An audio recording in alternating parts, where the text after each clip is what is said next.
Kalau yang saya lihat ya dari video-video yang beredar itu nanti bisa kena undang-undang ITE, misalnya kan belum ada bukti-bukti ya. Indonesia kan menganut asas praduga tidak bersalah.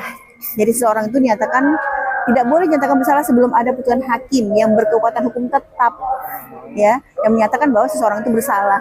Jadi ketika belum ada putusan dari hakim berkekuatan hukum tetap, maka asas praduga tidak bersalah ini masih berlaku, sehingga yang viral tadi di media itu bisa dikenakan undang-undang ITE nantinya. Sehingga ini sebenarnya lagi viral ya, hangat ya di media massa dan jadi perbincangan oleh masyarakat di seluruh Indonesia ya, khususnya di Sumatera Utara. Sebenarnya saran saya secara hukum lebih bagus biarkan para penegak hukum yang bekerja ya. Jadi semisalnya pelaku yang diduga pelaku tadi bukti-bukti sudah lengkap misalnya menurut oknum tadi, silakan lapor ke pihak yang berwajib, biarkan pihak yang berwajib menyelesaikan kasus ini secara hukum, karena kita negara hukum loh Indonesia ini. Jadi nggak boleh langsung gitu ya, tanpa memakai prosedur etika, kode etik dan lain sebagainya. Apalagi kalau oknum tersebut terikat dengan perjanjian profesi ya, jadi ada kode etik dan lain sebagainya yang harus dijaga sebenarnya.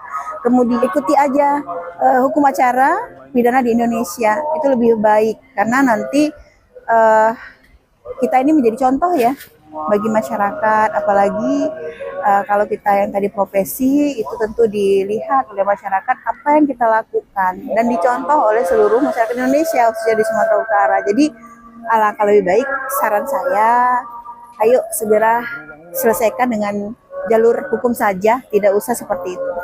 Jadi kode etik dalam profesi ya, semua profesi ya, bukan hanya penegak hukum saja, tentu ada hal-hal yang dilarang, misalnya tidak boleh membuat keributan, tidak boleh membuat anarkis, kemudian hal-hal lain ya yang memicu kerusuhan ya, kericuhan ya masyarakat.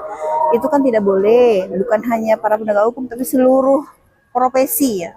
Itu kode etiknya ada, dan saya berharap masing-masing pihak bisa dipertemukan dengan baik, apakah dengan jalur musyawarah ataukah memang tidak, kalau mungkin tidak bisa sama sekali di jalur musyawarah, bisa diselesaikan di jalur penegakan hukum ya, di kepolisian maksud saya.